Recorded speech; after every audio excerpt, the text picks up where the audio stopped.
The massive crystal dome of the Grand Assembly Hall stretched high above the heads of hundreds of alien beings. Light from 3 different suns filtered through the transparent walls, casting strange colors across the floor.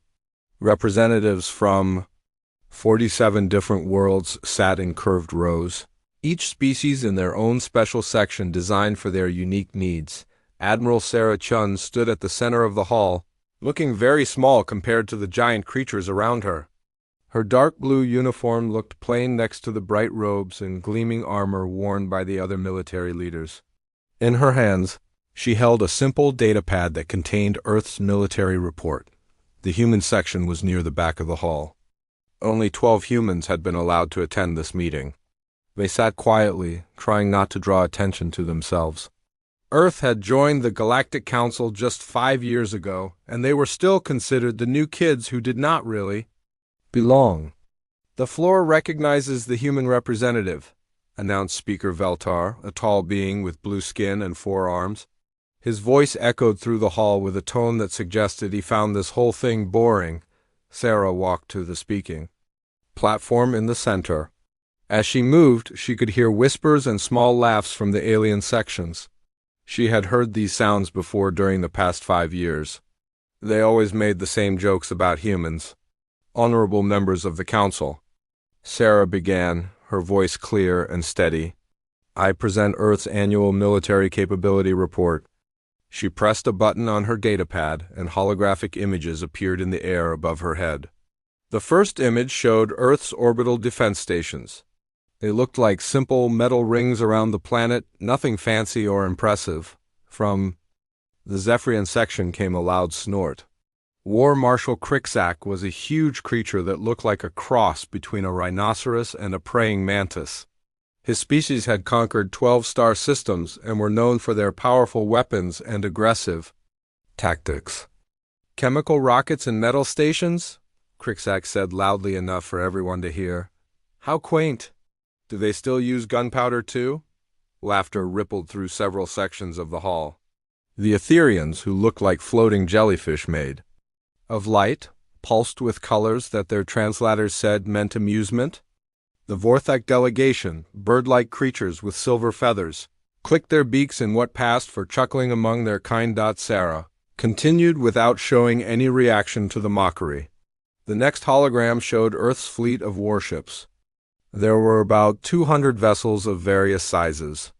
They had clean, simple designs with no fancy decorations or glowing parts like the ships of other species. "Our fleet consists of 237 vessels," Sarah reported. "They are equipped with kinetic weapons, electromagnetic pulse systems, and nuclear deterrence." This time the laughter was louder. Senator Thylix from the Krillian Empire, a reptilian being with scales that changed color with his mood, turned bright orange, which meant he found something very funny. "Nuclear weapons?" Thylix hissed. "Did someone say nuclear weapons? What's next? Are they going to throw rocks at their enemies?" "Maybe they use slingshots for long-range attacks," added Commander Zefta from the Hegemony Worlds. Her species looked like walking trees with too many eyes. The Vorthak delegation started making chittering sounds that their translators called extreme amusement. Their leader, Admiral Sectith, spread his silver wings wide as he spoke. "Forgive me, human," Sectith said in a voice like wind through metal. "But your weapons technology seems to be several thousand years behind the rest of the galaxy." "Kinetic weapons? We stopped using those before we invented faster-than-light travel." Sarah nodded politely and continued her presentation. She showed images of Earth's ground forces, their aircraft, and their defensive systems. Everything looked basic and simple compared to what other species had shown in previous years. The Zephyrians had plasma cannons that could melt through any known material. The Etherians had energy weapons that could tear apart matter at the atomic level. The Krillians used something called quantum disruptors that could make enemy ships simply disappear. Even the smaller species had weapons that seemed like magic compared to human technology. "Our ground forces number approximately 50 million active personnel," Sarah continued. "They are equipped with projectile weapons, armored vehicles, and conventional explosives. War Marshal Cricksack stood up from his seat, his massive form casting a shadow over several rows of delegates. "This is ridiculous," he bellowed. "Why are we wasting time listening to this? Their entire military could not defeat a single one of our patrol ships." Murmurs of agreement came from around the hall. The hegemony delegates were making gestures that meant they thought this was all very silly. The Stellar Federation representatives, who looked like metallic spiders, were clicking their legs together in patterns that their translators said meant waste of time. Speaker Veltar raised one of his four hands for quiet, but his expression showed that he agreed with Cricksack. "Please continue, Admiral Chun. I'm sure the Council is interested in hearing about your defensive capabilities." The way he said interested made it clear that nobody was actually interested at all. Sarah could see beings in the audience checking their personal devices, having quiet conversations, or simply staring off into space showed the final set of images from her datapad. These were pictures of Earth space monitoring systems and early warning networks. They looked like simple metal dishes and basic computer systems. "Our defensive strategy relies on early detection and coordinated response," Sarah explained.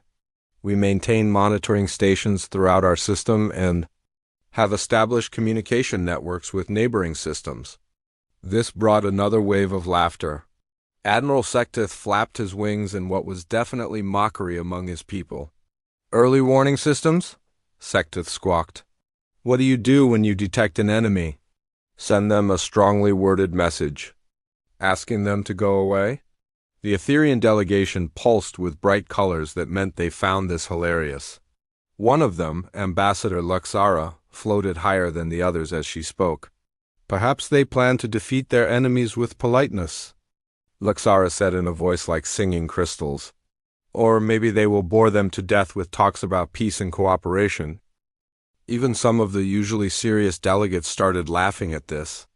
The Quantum Collective, beings made of pure energy contained in mechanical bodies, actually made sounds that their translators called electronic giggling. Sarah finished her presentation and walked back toward the speaking platform's edge. As she did, she could hear more comments from the audience. 50 million soldiers with metal weapons," someone whispered loudly. "My homeworld's police force could handle that." "I heard they still fight wars on the surface of planets," came another voice. "Instead of just destroying the planets from space like civilized people." "Primitive doesn't even begin to describe it," added a third speaker. War Marshal Cricksack stood up again, this time to address the entire assembly. "I move that we excuse the humans from future military presentations," he announced. "Clearly they have nothing to contribute to our collective defense. Perhaps they could focus on growing food or making simple tools for the more advanced species." This suggestion brought the loudest laughter yet. Several delegates applauded the idea. The Krillian section started chanting something that their translators said meant, "Back to the caves." Speaker Veltar looked at Sarah with an expression that might have been pity. "Admiral Chung, does Earth have anything else to add to this presentation? Any hidden capabilities we should know about?" Sarah stood quietly for a moment, looking out at the sea of alien faces. Some were still laughing. Others had already gone back to their personal conversations or devices. A few were looking at her with something that might have been sympathy, but most just seemed bored or amused. "No, honored speaker," Sarah said finally. "This completes Earth's military capability report." "Very well," Veltar replied. The Council thanks Earth for its thorough presentation. Next, we will hear from the Stellar Federation about their new quantum torpedo technology. As Sarah walked back to the human section, the hall filled with excited chatter about the Stellar Federation's presentation. Nobody was talking about Earth anymore. They had already moved on to more interesting topics. The human delegates sat in uncomfortable silence as the Stellar Federation representative, a mechanical spider the size of a small car, demonstrated holographic images of weapons that could destroy entire moons. The technology was so advanced that even the other species seemed impressed. "Remarkable," breathed Ambassador Luxara from the Etherian delegation. The precision is extraordinary, indeed, agreed Admiral Sektoth. Such weapons would be invaluable in our ongoing border disputes with the Void Stalkers. Sarah took her seat among the other humans and quietly put away her datapad. Around her, the other human delegates looked embarrassed and frustrated. Colonel Martinez, sitting to her left, leaned over and whispered angrily. "They're treating us like children with toy soldiers," he said quietly. "Let them," Sarah replied, her voice so low that only Martinez could hear. "Sometimes it's better when people underestimate you." The presentation continued with more demonstrations of advanced alien technology. Planet-cracking bombs, ships that could travel through dimensions, weapons that could stop time itself in small areas. Each new capability brought gasps of admiration from the audience. When the Stellar Federation finished, War Marshal Krikzak stood up again. "Now this is what real military power looks like," he declared, "not like the primitive toys we saw earlier." More laughter filled the hall. Sarah noticed that some of the smaller species were joining in now, probably hoping to gain favor with the more powerful members of the council. "Perhaps we should establish a special category for developing worlds," suggested Senator Thylix. "Somewhere they can play with their simple weapons without embarrassing themselves in front of the grown-ups." The suggestion was met with enthusiastic approval from most of the delegates. Sarah watched as species after species nodded their agreement. Even some of the humans looked like they wanted to sink through the floor in shame. Speaker Veltar called for order again. "We will consider all suggestions for improving future presentations," he announced. "For now, let us move on to the next item on our agenda." As the meeting continued, Sarah sat quietly and listened to more discussions about military technology and defensive strategies. Nobody asked for human input. Nobody seemed to remember that Earth was even part of the Council. But Sarah remembered something that none of these laughing, superior beings knew. She remembered the real reason why Earth had joined the Galactic Council 5 years ago. And she remembered what was hidden in the dark spaces between stars, waiting patiently for the day when it might be needed. For now, though, she was content to let them laugh. 3 months had passed since the humiliating presentation at the Grand Assembly Hall. Life continued as normal throughout the galaxy. Trade ships moved between star systems, diplomatic meetings were held on schedule, and the various species went about their daily business without much worry. Admiral Sarah Chun was in her office on the human embassy station orbiting the Council homeworld when the first alarm sounded. It was a soft beeping sound that meant someone was calling her on the emergency communication line. She pressed a button on her desk, and the face of Commander Wells appeared on her screen. "Admiral, we're getting reports from the outer monitoring stations," Wells said, his voice tight with concern. "Long-range sensors are picking up something big moving toward the galaxy's core systems." Sarah sat up straighter in her chair. "How big?" "Unknown, ma'am. The readings are ... unusual, whatever. It is. It's massive and it's moving fast. The Vorthak were the first to detect it. They're calling an emergency council session," Sarah nodded grimly. "I'll be there in an hour." The Grand Assembly Hall looked very different during an emergency session.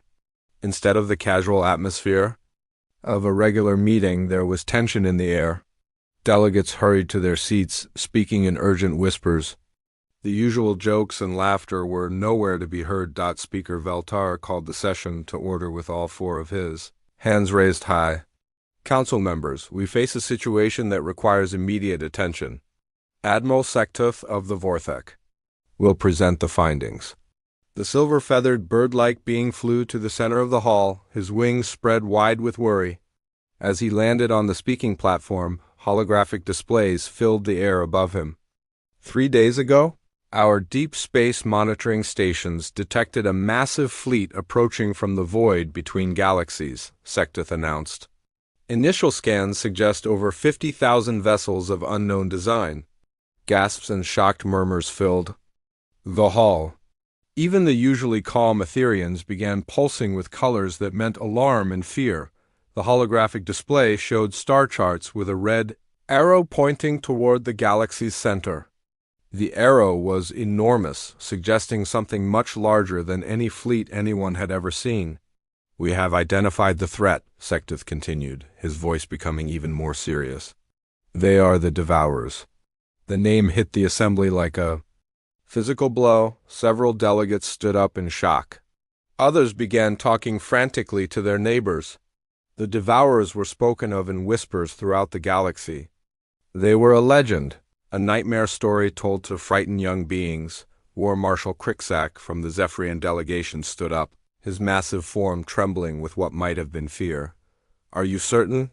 The Devourers are just stories. Old tales, meant to scare children." "I'm afraid not," Sectith replied. "We have confirmed their identity through analysis of their ship designs and movement patterns. They match historical records from the 17 star systems they have already consumed." The hall erupted in panicked voices. The mechanical beings of the Stellar Federation were clicking their legs so rapidly it sounded like machine gun fire.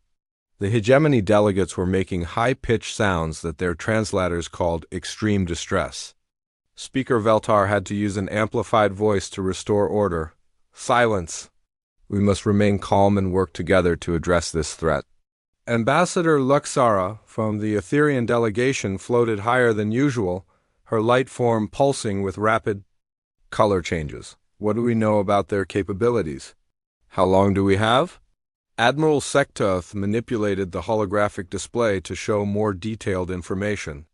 "Based on their current speed and trajectory, they will reach the Outer Council worlds in approximately 6 weeks. As for their capabilities?" He paused, his feathers rustling with anxiety. "They are unlike anything we have faced before." The display changed to show images recovered from the last systems to encounter the Devourers. What the Council members saw made many of them wish they hadn't looked.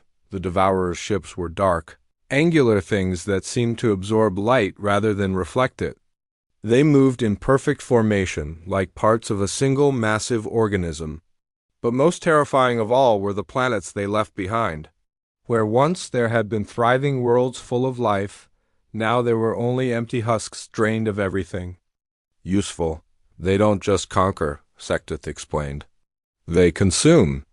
Every bit of metal, every drop of water, every living thing. They strip planets down to bare rock and then they move on to the next system." Senator Thylix from the Krillian Empire was the first to speak after the horrifying images disappeared. His scales had turned a deep purple color that meant serious fear among his people. "What is our combined military strength compared to theirs?" Thylix asked. "Our total fleet strength across all council members is approximately 12,000. "Vessels," Sectith replied. "They have 50,000. But numbers alone don't tell the whole story. Their technology appears to be ... adaptive." "What does that mean?" demanded Commander Zefta from the hegemony worlds. "It means they learn from every attack," Sectith explained. "Historical records show that weapons which work against them initially become useless after a few battles. They adapt their defenses." In real time, the implications of this sank in slowly. The assembled delegates began to understand that they weren't just outnumbered. They were facing an enemy that could evolve faster than they could change tactics. War Marshal Cricksack stood up again, this time without any of his usual arrogance. "We must mobilize immediately.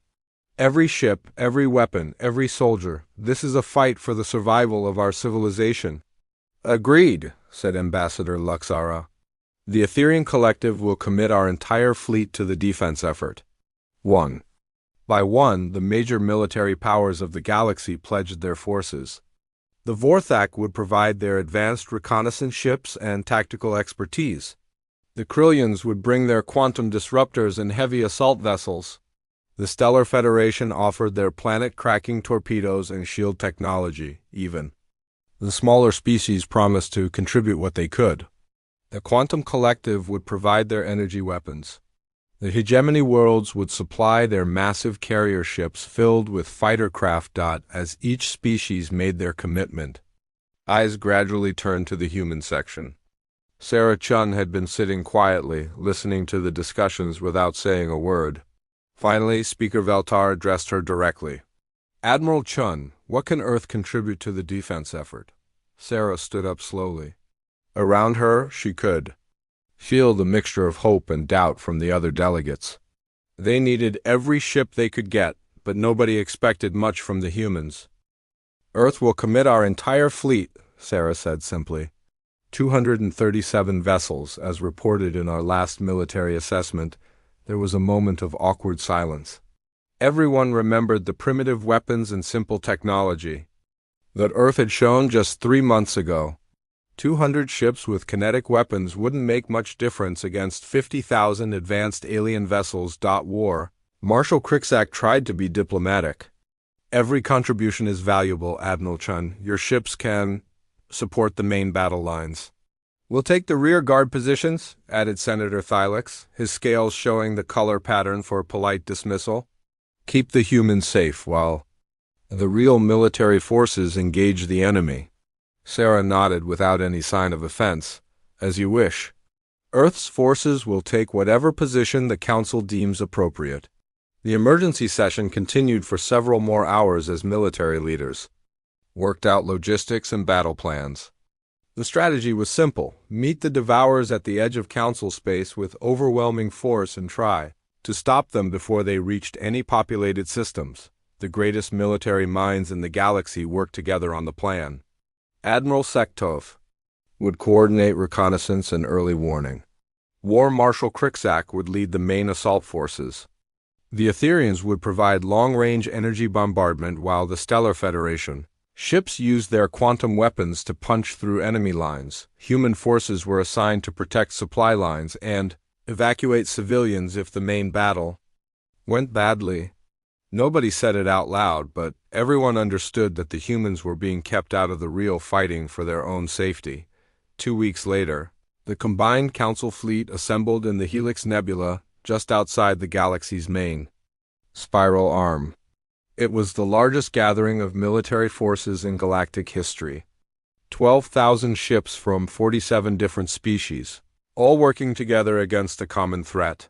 Admiral Sarah Chun stood on the bridge of the Earth flagship, a simple vessel called the Terra Nova. Through the main viewer, she could see the vast array of alien warships spread out across space. Massive Krillian dreadnoughts bristled with quantum weapons.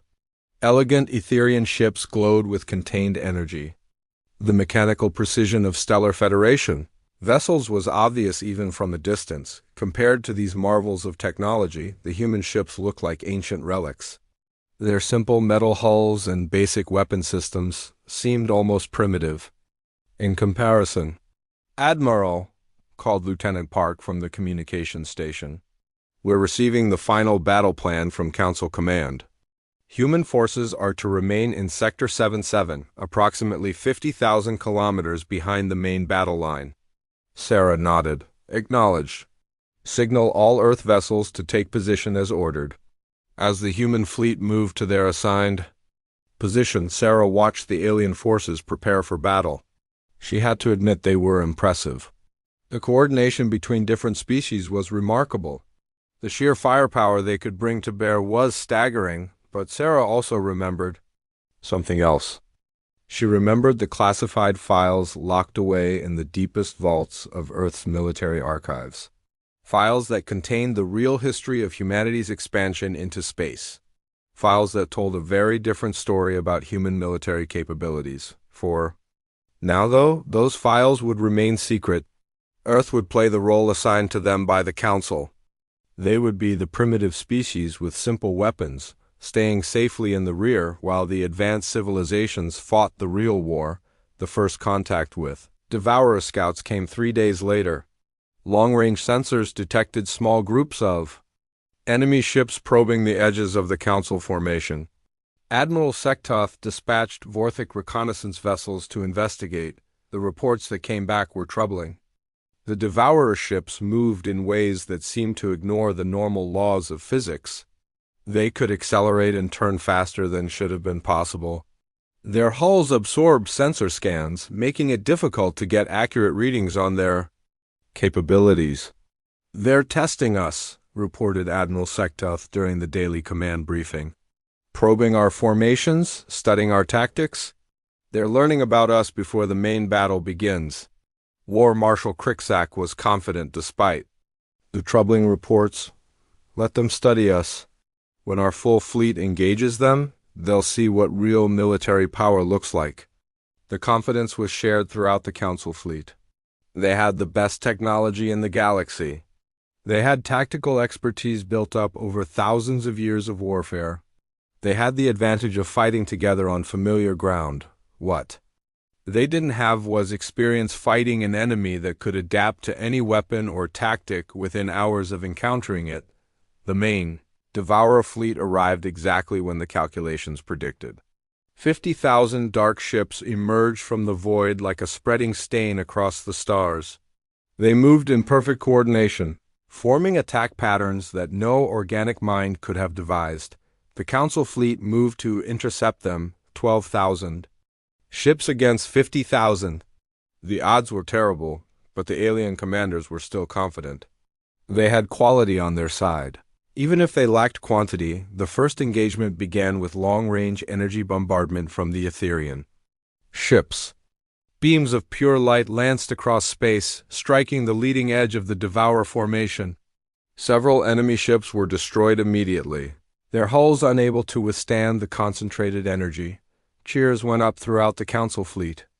The enemy could be hurt. They could be defeated, but within minutes, the situation began to change.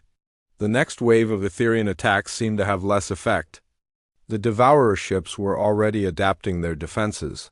Learning to absorb or deflect the energy weapons, the Stellar Federation launched their quantum torpedoes next.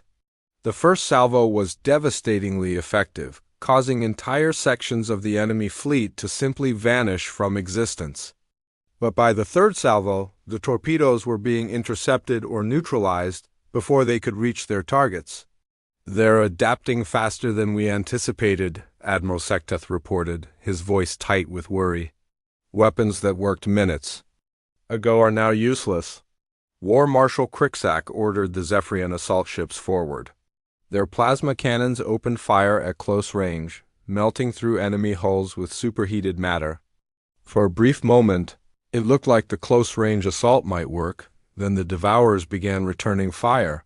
Their weapons were unlike anything the Council forces had seen before. Dark energy beams that seemed to drain the life from whatever they touched. Projectiles that phased through shields as if they weren't there. And most terrifying of all, some kind of virus weapon that turned Council ships against their own allies. The battle that was supposed to be a decisive victory quickly turned into a desperate retreat. Council ships fled in all directions as the adaptive Devourer fleet overwhelmed their defenses and turned their own tactics against them. In the space of 6 hours, the greatest military force in galactic history had been shattered. Thousands of ships were destroyed or captured. The survivors limped back toward Council space, carrying the terrible news of their defeat. The Devourers, meanwhile, continued their advance toward the core worlds, their dark fleet now swollen with captured Council technology and the knowledge of how to defeat everything the galaxy could throw at them. From her position in the rear guard, Admiral Sarah Chun watched the disaster unfold with growing concern. Around her, the other human ships maintained their assigned positions, waiting for orders that might never come. "Admiral," called Lieutenant Park, "we're receiving scattered communications from the retreating Council forces." "It sounds like they're in full retreat," Sarah nodded grimly. "Signal Earth Command. Tell them we may need to implement Protocol 7 after all." "Ma'am?" Park looked confused. "I'm not familiar with that protocol." Sarah looked out at the approaching Devourer fleet, now enhanced with stolen Council technology and adaptive capabilities that made them nearly unstoppable. "No reason you should be, Lieutenant," she replied quietly. "It's been classified for over 200 years, but I think it's time to dust off some very old files." The emergency session in the Grand Assembly Hall was very different from the last one. 3 weeks had passed since the disaster at Helix Nebula, and the mood was one of complete despair. Many seats were empty because their owners had died in the battle. Others were absent because their species were too busy evacuating their homeworlds to attend meetings. Speaker. Veltar looked older and more tired than Sarah had ever seen him. His blue skin had taken on a gray tint, and his forearms moved slowly as he called the session to order. Council members, Veltar began, his voice heavy with defeat. We gather today to discuss our remaining options in the face of the Devourer. Advance, Admiral Sectith will provide the current tactical assessment. The Vorthic Admiral flew to the center platform, but his usual grace was gone. One of his wings had been damaged in the battle, and he moved with obvious pain. His silver feathers were dulled, and many were missing entirely. The situation is grave, Sectith reported. Our combined fleet has been reduced to fewer than 3,000 operational vessels. The Devourers have absorbed our technology and adapted to all of our weapons. They now possess quantum disruptors, energy weapons, and plasma cannons in addition to their original capabilities. Holographic displays showed the current positions of both fleets. The Devourer Armada, now grown to over 60,000 ships through captured Council vessels, was moving steadily toward the core worlds. The remaining Council forces were scattered and retreating. How long until they reached the core systems? Asked Ambassador Luxara. The Etherean's light had dimmed considerably, and her usual bright colors were muted with grief. At their current speed, approximately 2 weeks, Sectith replied. We have evacuation ships moving civilians from the outer colonies, but there simply isn't enough time to save everyone. War Marshal Crixac stood up from his seat, but the massive Zephyrian looked broken. His proud bearing was gone, replaced by the slouch of defeat. Nearly half of his species' fleet had been lost in the battle. What about the defensive installations around the core worlds? Crixac asked. Surely they can slow the advance. The Devourers have studied our defensive strategies, Sectith answered. They know how to neutralize our fixed installations. The platforms around Zentari Prime lasted less than 4 hours against their adapted weapons. Senator Thylix from the Krillian Empire was the next to speak. His scales had remained the deep purple of fear ever since the battle. Are we seriously considering surrender, negotiating with these creatures? We've tried, replied Commander Zefta. They don't respond to any communications. They don't seem interested in anything except consumption. As far as we can tell, they view all organic life as nothing more than fuel for their expansion. The Hall fell into depressed silence. These beings had ruled the galaxy for thousands of years. They had built vast civilizations, created incredible technologies, and conquered countless challenges. Now they faced extinction at the hands of an enemy they couldn't understand or defeat. Perhaps, said one of the Quantum Collective representatives, we should focus on preserving what we can. Seed ships to other galaxies. Ensure that our cultures survive even if our worlds do not. This suggestion sparked a brief discussion about evacuation plans and survival strategies, but everyone knew the truth. They didn't have enough ships to evacuate more than a tiny fraction of the galaxy's population. Billions would die when the Devourers arrived. Admiral Sarah Chun had been sitting quietly through the entire session, listening to the despair and defeat in every voice. Finally, she stood up from her seat in the human section. Honored Speaker, Sarah said clearly, I request permission to address the Council. The hall turned to look at her. Some faces showed surprise that the human representative wanted to speak. Others showed polite resignation, as if they were willing to listen to anyone who might have an idea, no matter how unlikely. The floor recognizes Admiral Chun, Veltar said wearily. Sarah walked to the center platform, just as she had 3 months earlier for her military presentation. But this time there were no mocking laughs or dismissive comments. The assembled delegates watched her with desperate hope, willing to listen to any possible solution. Council members, Sarah began, I need to share some information that Earth has kept classified until now. Information about our true military capabilities. This got everyone's attention immediately. War Marshal Crixac leaned forward in his seat. Ambassador Luxara's light flickered with renewed interest. Even the broken Admiral Sectoth turned to focus on Sarah's words. The presentation I gave 3 months ago, Sarah continued, showed only a small portion of Earth's actual military strength. We have learned, through centuries of our own devastating wars, that it is wise to never reveal your full capabilities until absolutely necessary. What are you saying? Demanded Senator Thylix, his scales shifting from purple to orange, with excitement. Are you telling us that humans have been hiding advanced weapons? Sarah nodded. I'm saying that humanity has spent the last 500 years preparing for exactly this kind of threat. We have been watching the galaxy, learning from every conflict, and developing technologies specifically designed to fight enemies that conventional weapons cannot defeat. She pulled out her datapad and activated it. But instead of the simple holographic displays from her previous presentation, the air above the platform filled with images that made the assembled delegates gasp in shock. The first image showed a human ship, but it was nothing like the simple vessels from the earlier presentation. The ship was sleek and dark, its hull seeming to bend light around it. It was larger than the biggest Krillian dreadnought, and its design was unlike anything anyone in the hall had ever seen. This is the Earthship Prometheus, Sarah explained. It is one of 50 vessels in our strategic defense fleet. Each ship is equipped with quantum-entangled weapon systems, matter-antimatter cascade bombs, and adaptive AI tactical networks. The next image showed an entire fleet of these mysterious ships.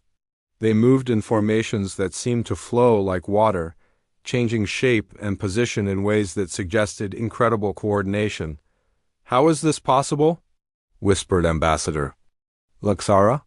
We've monitored your communications, your industrial capacity.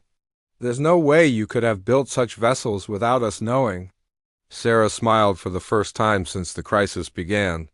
Our actual industrial capacity is not located in this galaxy.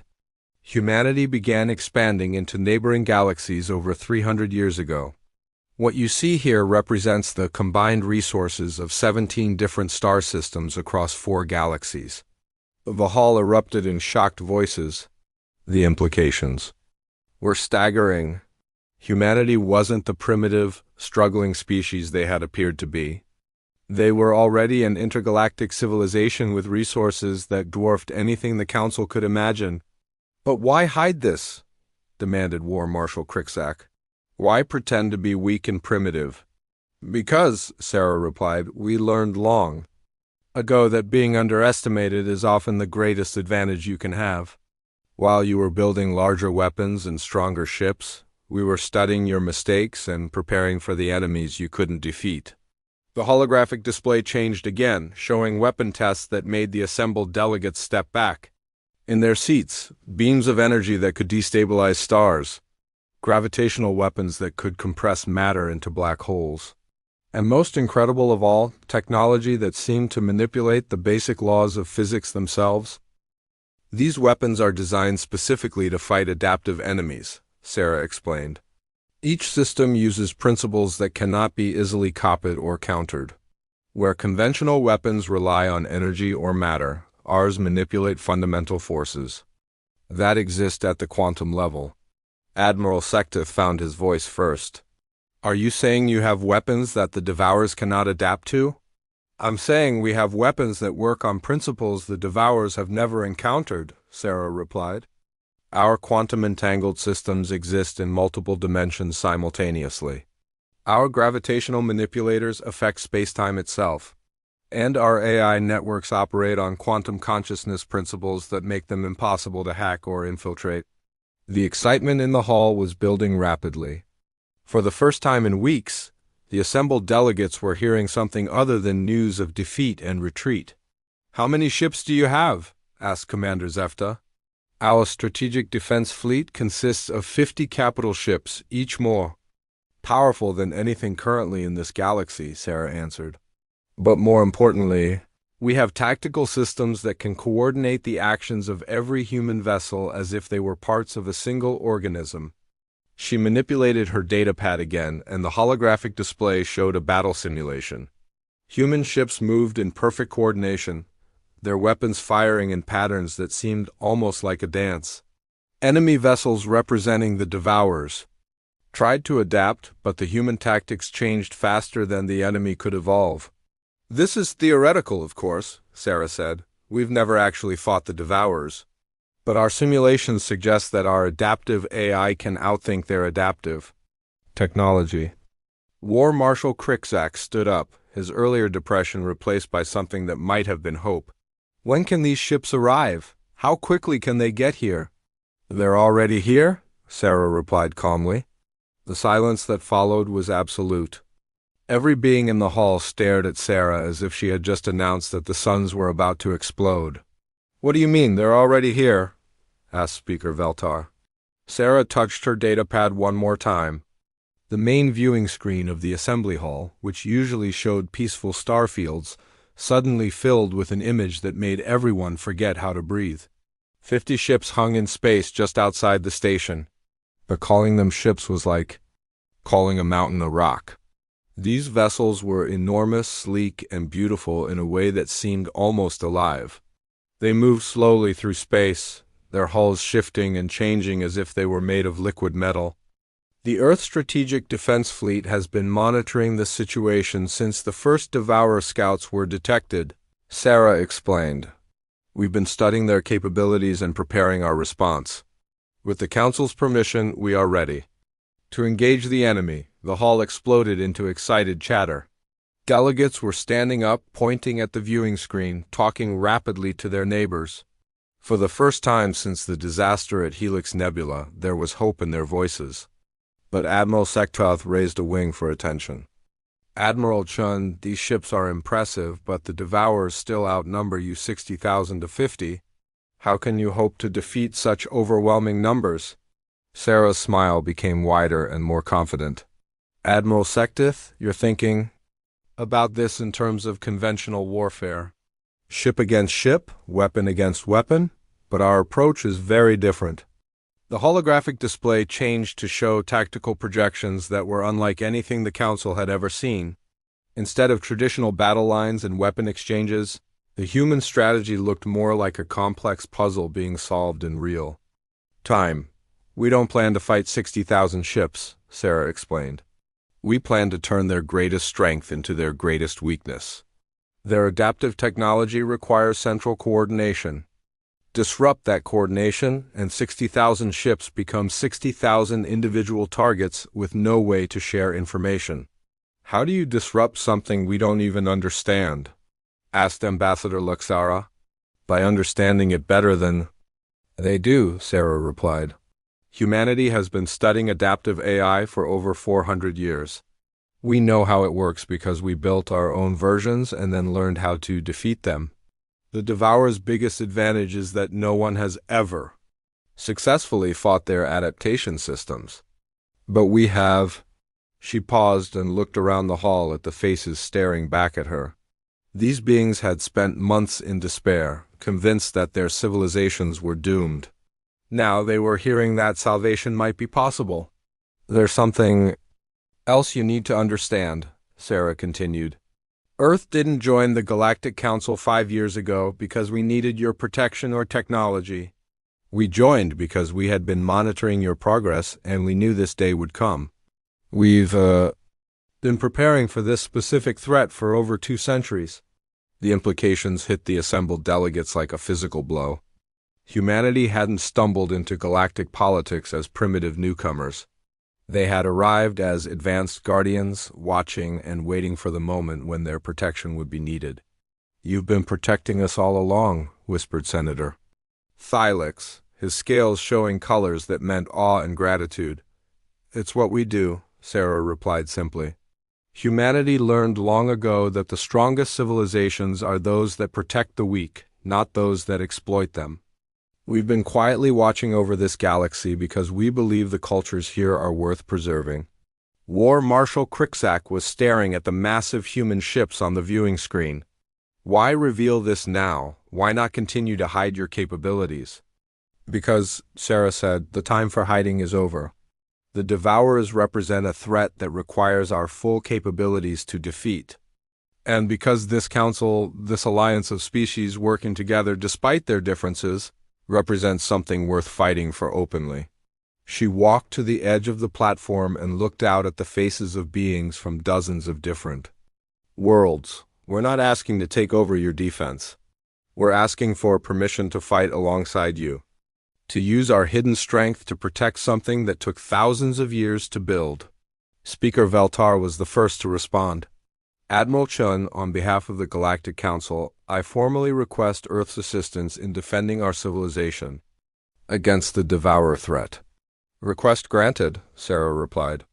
Earth's strategic defense fleet will engage the enemy in 72 hours.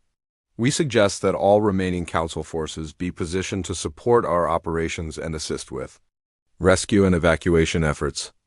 As the emergency session broke up into planning committees and tactical discussions, the mood in the hall had completely transformed. Where there had been despair, now there was hope. Where there had been defeat, now there was determination. The beings who had laughed at human primitive weapons 3 months ago now watched in awe as the most advanced military force they had ever seen prepared to save their civilization. But in the back of her mind, Sarah hoped that the weapons and strategies humanity had spent centuries developing would be enough to defeat an enemy that had already proven it could adapt to anything the galaxy could throw at it. The real test was still to come. The human fleet moved through space like shadows made solid. From the observation deck of the Council Command Station, Admiral Sektoth watched the 50 Earth ships take their positions with a mixture of awe and nervousness. Each vessel was larger than anything in the Council fleet, yet they moved with the grace of living creatures. I still can't believe we're seeing this, War Marshal Crixack said quietly. The massive Zephyrian stood beside Sektoth, his earlier arrogance completely gone. 3 months ago, we were laughing at their primitive weapons. 3 months ago, they wanted us to laugh, Sektoth replied. I'm beginning to understand that humans are far more complex than any of us realized. On the main viewing screen, long-range sensors showed the approaching Devourer fleet. 60,000 dark ships moved in perfect formation toward the core worlds. Their hulls absorbed light and sensor beams, making them look like holes in space itself. They would arrive at the battle zone in less than 6 hours.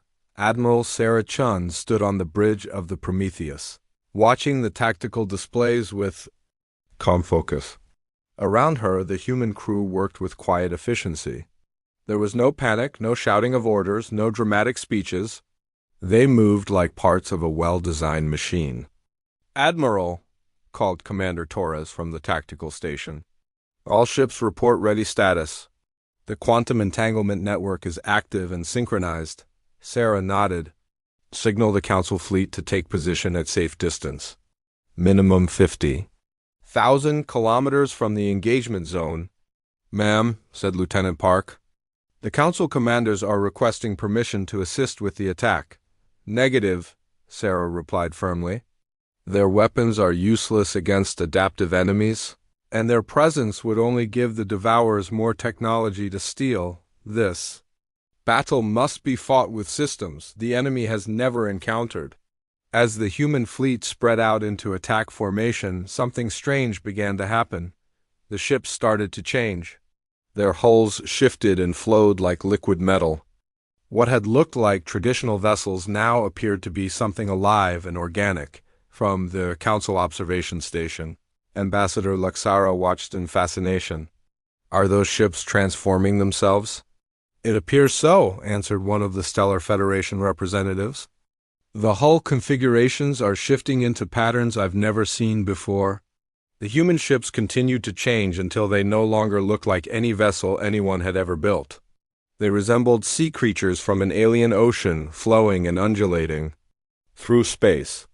Their surfaces rippled with energy patterns that seemed to pulse with their own heartbeat. Devourer fleet detected, announced the sensor operator aboard the Prometheus. Range 2 million kilometers and closing. Estimated time to contact, 4 hours and 17 minutes. Sarah walked to the center of the bridge and activated the ship's communication system. All units, this is Admiral Chun. Initiate Phase 1 of Operation Silent Thunder. Begin quantum displacement. What happened next made the watching council delegates question everything they thought they knew about physics. The human ships simply vanished. One moment they were visible on every sensor, and the next moment they were gone completely. "Where did they go?" demanded War Marshal Cricksack. "Unknown," replied Admiral Secteth, his voice filled with confusion. "They're not showing up on any of our sensors. It's as if they never existed." On the bridge of the Prometheus, Sarah could see everything perfectly. The quantum displacement system had shifted the human fleet into a parallel dimensional space. They could observe and interact with normal space, but nothing in normal space could detect them. "Fascinating technology," said Commander Torres. "We're essentially fighting from a dimension that the enemy doesn't know exists." "That's the theory," Sarah replied. "Let's see if it works in practice. Time to first contact?" 2 hours, 15 minutes, reported the sensor operator. The Devourer fleet continued its approach, completely unaware that 50 of the most advanced warships ever built were moving alongside them in dimensional space. The dark ships maintained their perfect formation, their adaptive sensors scanning for threats that they couldn't detect. "Admiral," called Lieutenant Park, "we're receiving a transmission from the lead Devourer vessel." Sarah raised an eyebrow. "They're trying to communicate? That's new. Put it through."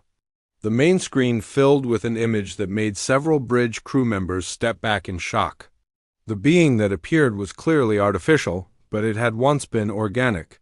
Pieces of different species had been combined with mechanical parts to create something that was neither alive nor dead.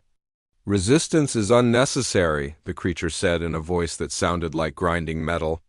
"Your biological and technological distinctiveness will be added to our collective. Surrender now, and your assimilation will be efficient." Sarah looked at the horrifying combination of flesh and machine on her screen. "I am Admiral Sarah Chun of the Earth Strategic Defense Fleet. You have entered Council space without permission and have destroyed 17 star systems. You will cease your advance and withdraw immediately." The creature on the screen made a sound that might have been laughter. "Earth, we have analyzed your species from the battle at Helix Nebula, primitive kinetic weapons and chemical propulsion. You pose no threat to our collective." "You might be surprised," Sarah replied calmly. "Surprise is not possible," the creature responded.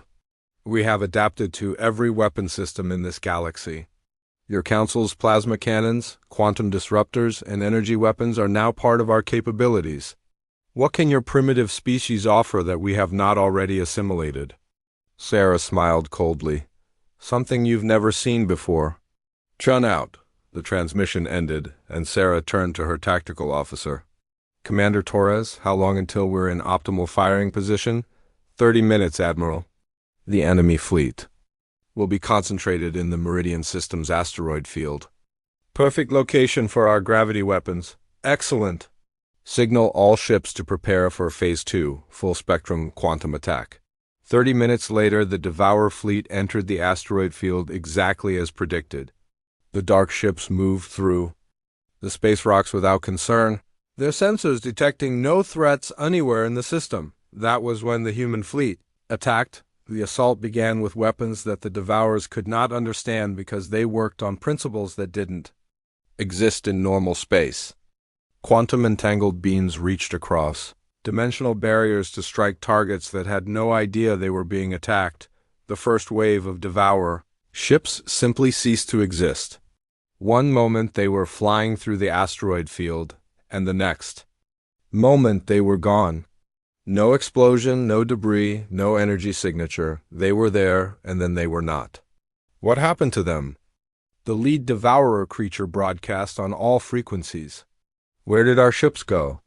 The human fleet remained invisible as they continued their attack. Gravitational weapons reached out to grab clusters of enemy vessels and compress them into points of infinite density. Hundreds of ships were crushed into black holes so small they evaporated almost instantly on the Council observation station. The watching delegates could only see the effects of the battle. Devourer ships were disappearing or being destroyed by weapons that produced no visible beams or explosions.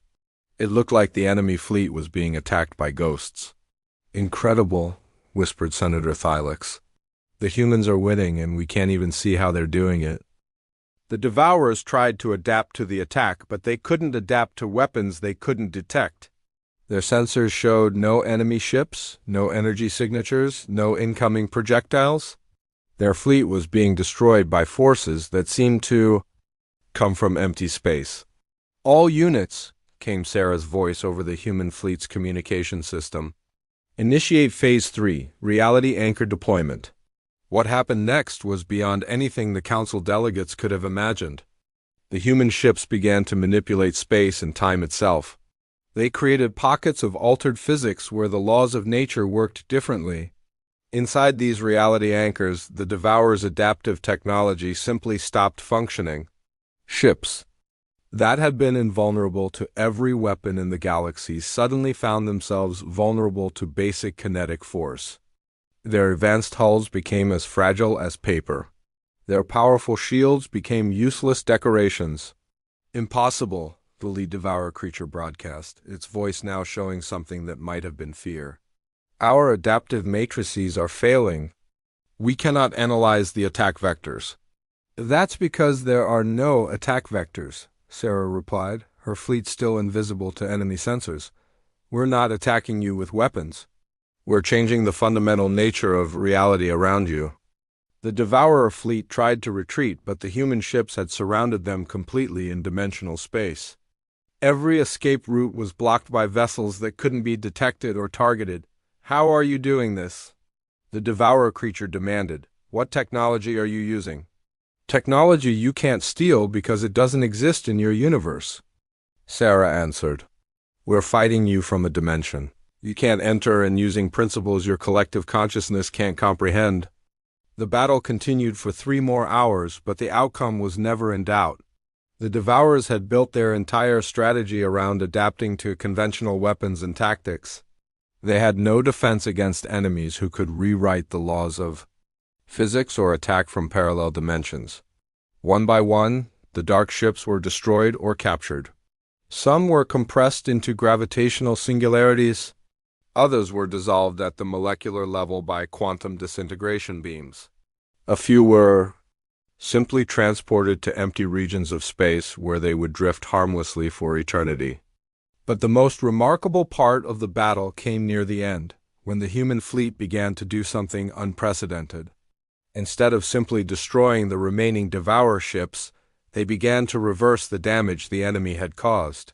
Phase 4. Initiated, Sarah announced. Molecular reconstruction and life restoration protocols are now active. The human ships began to rebuild everything the Devourers had destroyed. Broken council vessels were reconstructed from their scattered atoms. Dead crew members were restored to life using genetic templates stored in quantum memory banks. Even entire planets that had been stripped bare were reformed and repopulated. From the council observation station, the watching delegates saw their destroyed fleet slowly materialize in perfect condition. Ships that had been vaporized in the battle at Helix Nebula appeared in space as if they had never been damaged. This is impossible, Admiral Secteth whispered. They're bringing back the dead. They're reversing destruction itself. Not reversing, corrected Ambassador Luxara, her light pulsing with amazement. Rebuilding. They're rebuilding everything from nothing. On the bridge of the Prometheus, Sarah watched the reconstruction process with satisfaction. How many council vessels have been restored, Commander Torres? All of them, Admiral. 9,437 ships, exactly as they were before the first battle. All crew members have been restored to life with their memories intact up to the moment of their destruction. And the Devourer fleet? Completely neutralized. 58,712 vessels destroyed or captured. No survivors, but we've extracted their entire database of consumed civilizations. The reconstruction protocols can restore every species they've assimilated over the past 1,000 years. Sarah nodded with grim satisfaction. Signal the council fleet. Tell them they can return to normal space. The threat has been eliminated. As the human fleet emerged from dimensional space, they appeared around the remnants of the Devourer Armada. like avenging angels made of metal and light. The enemy ships that remained were dead hulks drifting in space, their adaptive technology permanently disabled. Admiral Chun, came a transmission from the Council Command Station. This is Speaker Veltar. On behalf of the entire Galactic Council, how do we even begin to thank you? Sarah's voice came back calm and steady. No thanks necessary. Speaker Veltar, we did what we came here to do. The galaxy is safe, but the reconstruction, the restoration of our lost ships and people, how is such a thing possible? When you can manipulate matter and energy at the quantum level, Sarah replied, death becomes just another engineering problem to solve. The human fleet began to form up for departure, their mission complete. The crisis that had threatened to destroy galactic civilization had been ended in a single battle that most observers couldn't even see. Admiral, called Commander Torres. All systems report mission successful. Ready to return to dimensional space for the journey home. Sarah looked out at the restored Council fleet and the debris of the Devourer Armada. Not yet, Commander. There's still one more thing we need to do. She activated the communication system one more time. This is Admiral Chun to all Council vessels. You might want to gather your representatives for one final meeting. There are some things about galactic security that we need to discuss. The battle was over, but Sarah knew that the real conversation was just beginning. The galaxy had seen what humanity could do when fully committed to a fight. Now it was time to talk about what came next. 1 week after the Silent War, the Grand Assembly Hall looked different than it ever had before. The same crystal dome stretched overhead, and the same curved seating arrangements held representatives from all 47 member species. But the atmosphere was completely changed. Where once there had been casual chatter and easy laughter, now there was respectful silence. Where delegates had once lounged in their seats with comfortable arrogance, now they sat straight with careful attention. Every eye in the hall was focused on the human section, where Admiral Sarah Chun sat quietly among her small delegation. Speaker Veltar called the session to order with more formality than anyone had ever seen from him. His forearms moved with precise ceremony as he addressed the assembly. Council members, Veltar began. We gather today to discuss the new realities of galactic security following the defeat of the Devourer threat.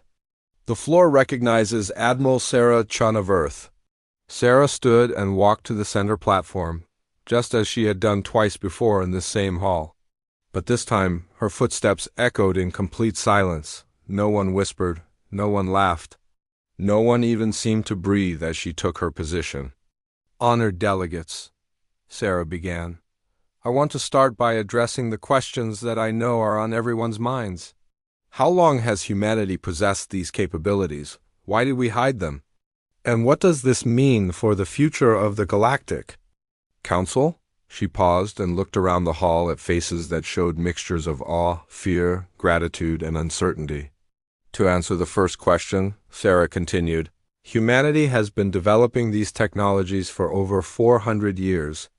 We began serious research into dimensional warfare and quantum manipulation shortly after we achieved faster-than-light travel. Admiral Sekteth raised a wing to speak. Admiral Chun, our records show that humanity achieved FTL travel only 60 years ago. How is it possible that you've been researching these technologies for 4 centuries? Sarah nodded, having expected this question. Because humanity achieved FTL travel over 500 years ago, not 60.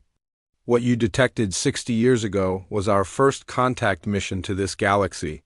We had been exploring other galaxies for centuries before we ever made contact with the Council. The implications of this statement hit the assembly like a physical blow. Several delegates stood up in shock. Others began talking rapidly to their neighbors. The Stellar Federation representatives clicked their legs so quickly it sounded like rattling metal. You've been watching us for centuries? Asked Ambassador Luxara, her light flickering with confusion and concern. Not watching, Sarah corrected. Protecting, there's a difference. We've been monitoring this galaxy for signs of threats that the local civilizations couldn't handle alone. The Devourers were exactly the kind of enemy we were prepared to face. War Marshal Cricksack stood up, his massive form trembling with emotion. You let us struggle with our wars, our conflicts, our territorial disputes while you had the power. To stop all of it, Sarah's expression became more serious. Marshal Cricksack, what you call struggles and conflicts, we call growth and learning. Every civilization must find its own path to maturity. We intervene only when faced with threats to existence itself. She activated her datapad, and holographic displays filled the air above the platform. But these images were different from anything she had shown before. They showed a vast network of galaxies connected by streams of light. This is the reality of human civilization, Sarah explained. We are present in over 300 galaxies. We monitor thousands of developing civilizations. And we have faced and defeated dozens of extinction-level threats over the past millennium. The scale of what she was describing was beyond anything the Council had imagined. They had thought of themselves as one of the great civilizations of the universe. Now they were learning that they were essentially children being watched over by adults they had never known existed. The second question, Sarah continued, is why we hid our capabilities. The answer is simple, because we learned long ago that revealing overwhelming power too early prevents civilizations from developing their own strength. Senator Thylix from the Krillian Empire spoke up, his scales showing deep blue colors that meant serious thought. You're saying that if you had revealed your true capabilities from the beginning, we would have become dependent on you instead of growing on our own? Exactly, Sarah confirmed. Look at what this council has accomplished. You've created an alliance between dozens of species with completely different biologies, cultures, and beliefs. You've established trade networks, diplomatic protocols, and mutual defense agreements. You did all of this yourselves, through your own efforts and wisdom. She gestured toward the assembled delegates. If we had arrived 5 years ago with our full capabilities revealed, would you have worked so hard to build these relationships? Would you have developed your own technologies and strategies? Or would you have simply asked the powerful humans to solve all your problems for you? The question hung in the air like a challenge. Around the hall, delegates began to understand what Sarah was really saying. Humanity had hidden their strength not out of deception, but out of respect for the potential of others. But surely, said Commander Zefta, there were times when revealing your power could have prevented suffering. Wars could have been stopped. Lives could have been saved. Sarah's expression became sad and distant. Commander, that is the most difficult part of being a guardian civilization. We have watched conflicts that we could have ended in minutes. We have seen suffering that we could have prevented with a single ship. But we have also learned that civilizations which never face challenges never develop the wisdom to handle power responsibly. The holographic display changed to show historical images from various council species. Wars, natural disasters, political upheavals, and technological breakthroughs, moments of struggle and moments of triumph. Every species in this hall has faced moments that seemed hopeless, Sarah continued. The Vorthok Civil War that lasted 3 centuries. The Krillian Plague that killed half your population. The Etherian Schism that split your people into opposing factions. You survived all of these challenges and became stronger because of them. Admiral Sectith nodded slowly, his silver feathers rustling with understanding. And if you had intervened, we would never have learned to overcome our own problems. Precisely, Sarah replied. The strength of a civilization is not measured by its weapons or technology. It's measured by its ability to face adversity and emerge stronger. The Council has proven its strength many times over. Speaker Veltar raised a hand for attention. Admiral Chun, this brings us to the third question.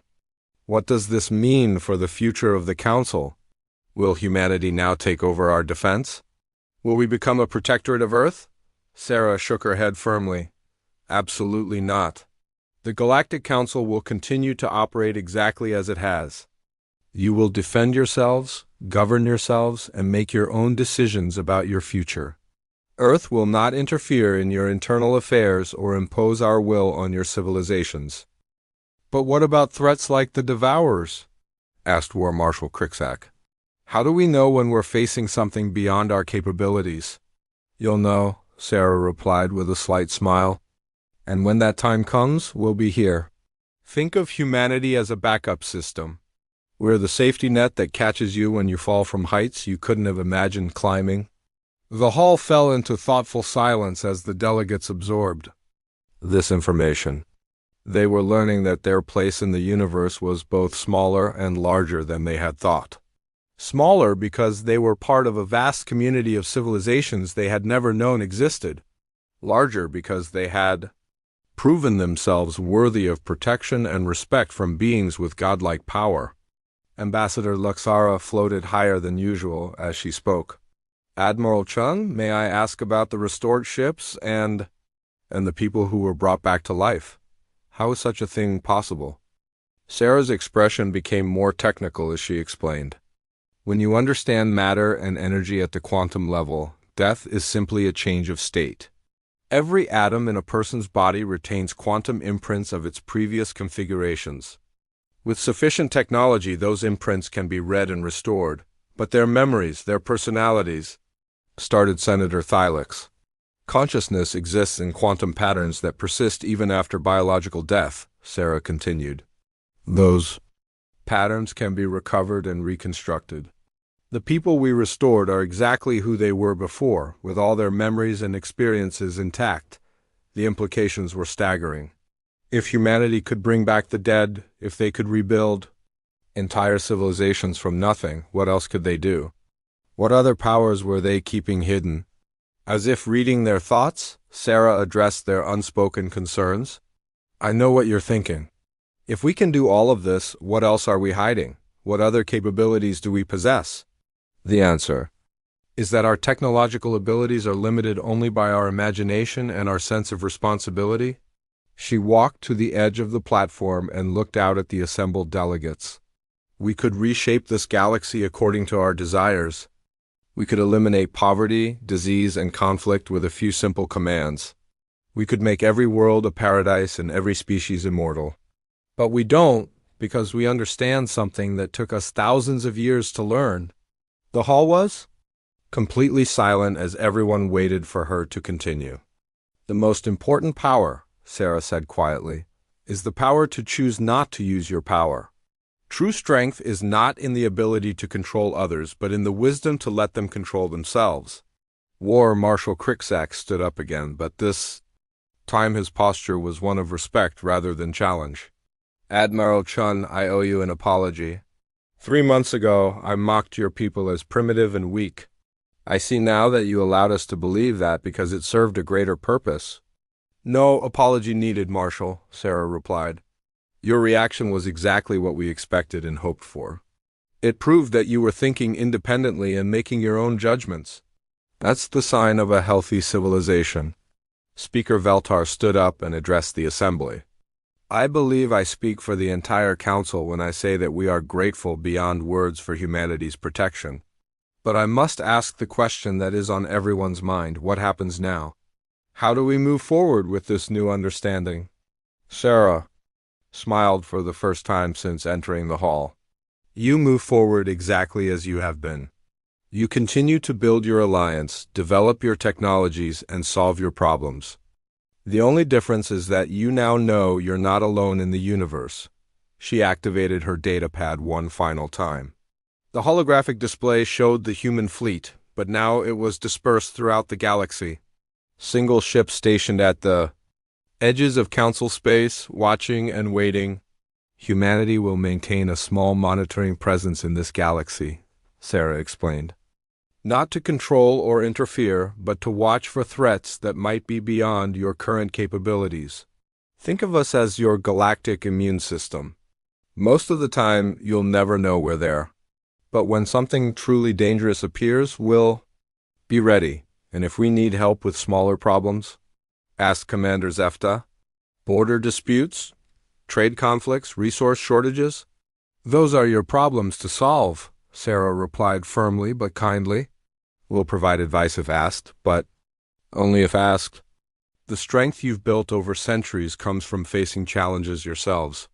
We won't take that away from you by solving every minor difficulty. Admo Sectith raised a wing. What about the technologies you've shown us? Will we ever have access to dimensional warfare and quantum manipulation? Sarah considered this carefully before answering. Some technologies will be shared when you're ready for them. Others may never be shared because they're too dangerous for any single civilization to possess. And some you'll develop on your own, probably in ways we never thought of. She paused and looked around the hall again. But I will say this. The fact that you're asking these questions instead of demanding these technologies tells me that you're already on the right path to handling them responsibly. The session continued for several more hours as delegates asked detailed questions about galactic security, human capabilities, and future cooperation. But the most important points had already been established. Humanity would protect but not control. They would watch but not interfere. They would help but not replace the efforts of others. As the meeting drew to a close, Speaker Veltar made a formal announcement. The Galactic Council hereby recognizes the Earth Strategic Defense Fleet as the primary peacekeeping force for threats beyond our current capabilities. We also establish humanity as our guardian civilization with the understanding that this role comes with great responsibility and greater restraint. Sarah nodded formally. Earth accepts this responsibility. We pledge to protect this galaxy and its civilizations, while respecting their right to grow and develop according to their own choices. As the delegates began to file out of the hall, the atmosphere was one of quiet satisfaction mixed with awe. They had learned that they were part of something much larger than they had ever imagined. But they had also learned that they were valued and respected members of a community that spanned multiple galaxies. War Marshal Krikzak approached Sarah as she gathered her materials. Admiral Chun, I have one final question. When you first presented your military capabilities 3 months ago, did you know then that the Devourers were coming? Sarah looked at the massive Zephyrian with an expression that might have been amused. Marshal, we've been tracking the Devourers for over 50 years. We knew exactly when they would arrive and exactly what it would take to defeat them. The only question was whether this galaxy's civilizations were worth saving. And your conclusion? Sarah smiled as she looked around the nearly empty hall. The Galactic Council is one of the most remarkable political achievements we've encountered. In 3 centuries of exploration, species with completely different biologies and cultures working together for the common good, it was definitely worth saving. As the last delegates left the hall, Sarah stood alone on the platform where she had been mocked just months earlier. The beings who had laughed at human primitive weapons now understood that humanity's greatest weapon had never been their technology. It had been their wisdom to use that technology responsibly. The galaxy was safe, not because humanity was strong, but because they were wise enough to know when and how to use their strength. And in the dark spaces between stars, 50 ships continued their silent patrol, watching over civilizations that were free to grow and develop because someone else was strong enough to let them.